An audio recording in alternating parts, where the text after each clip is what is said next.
Kanalımdan ve mutfağımdan hepinize kucak dolusu selamlar, sevgiler. Bugün baklavalık yufka ile hazırlayabileceğiniz tam 15 dakikada fırında olacak muhteşem lezzette, dışarıda yediklerinizden kat kat daha lezzetli, bol sütlü, soğuk baklava tarifim olacak. Buyurun, hiç vakit kaybetmeden bu güzel tarifin hemen yapılış detaylarına geçiyorum. Öncelikle şerbetini hazırlayalım. Uygun bir tencerenin içerisine 2 su bardağı toz şeker ve 1,5 su bardağı suyu alalım. Şöyle bir karıştıralım ve ocağa götürelim.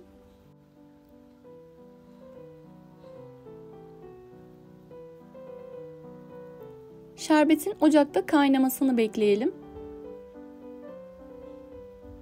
Görmüş olduğunuz gibi şerbetimiz kaynadı. Kaynadıktan sonra hemen altını kapatıyorum ve üzerine 3 su bardağı süt ilave ediyorum. Karıştırıyorum ve şerbetimi soğumaya bırakıyorum. Bu arada tarifte kullanmış olduğum su bardağı ölçüsü 200 mililitredir.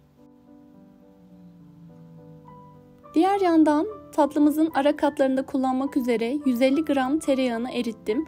Üzerine 1 çay bardağı sıvı yağ ilave ediyorum. Yine bu yağların da soğuk olmasına özen gösterelim. Karıştırıp hazır hale getirdim.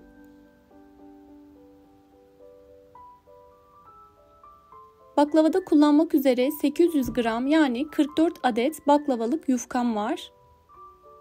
Yufkalarımı kullanacağım tepsi boyutunda kesiyorum. Ben büyük boy kare borcam kullandım. Dilerseniz dikdörtgen borcam veya daha büyük bir fırın tepsisi de kullanabilirsiniz. Kenarlardan kestiğim parçaları da yine baklavanın ara katlarında veya başka bir tatlıda kullanmak üzere kenara alalım. Kenarlardan çıkan parçaları yine bir miktar fırında tereyağı ile birlikte çıtırlaştırarak sütlü tatlılarınızda kullanabilirsiniz. Evet, baklavalık yufkalarım hazır. Bir kenara alıyorum ve baklavanın yapımına geçiyorum.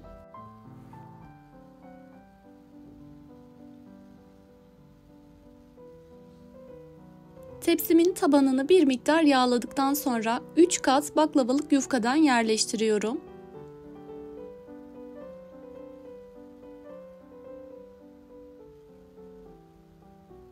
Üzerine eritmiş olduğum tereyağı ve sıvı yağlı karışımdan bir miktar gezdiriyorum ve fırça yardımıyla her yerine gelecek şekilde sürüyorum.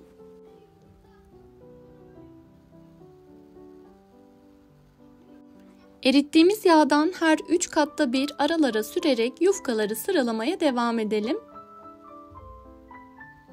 Tahmin ettiğiniz gibi zor bir yapımı yok arkadaşlar. Gerçekten tam 15 dakikada hazırlayıp fırına koyabileceğiniz çok pratik, çok lezzetli bir baklava tarifi. Sizler de hiç tereddüt etmeden bu tarifi mutlaka deneyin. Eminim çok beğeneceksiniz. Bu şekilde 21 adet yufkayı 3'er katta bir yağ sürecek şekilde yerleştirdikten sonra üzerine bol miktarda iri çekilmiş ceviz serpiyorum. Dilerseniz fındık veya Antep fıstığı da kullanabilirsiniz. Kalan 23 adet yufkayı da yine 3'er kat olacak şekilde aralarını yağlayarak sıralamaya devam edelim. İftar için de yine çok pratik ve çok hafif bir tatlı tarifi arkadaşlar. Tereddüt etmeden siz de bu tarifi ailenize, sevdiklerinize ikram edebilirsiniz. Kenarda kesmiş olduğum parçaları yine baklavanın ara katında kullanıyorum. Yine bu hafif ve çok lezzetli soğuk baklava tarifini bayramda da yaparak sevdiklerinize ikram edebilirsiniz. Eminim sofralarınızın sabırsızlıkla beklenen tatlı tariflerinden bir tanesi olacak.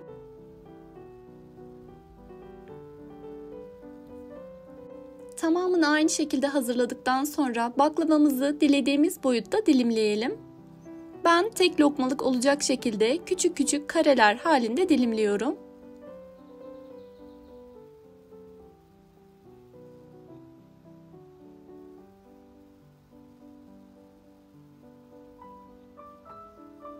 Bu arada fırınımızı 170 derecede ısıtalım.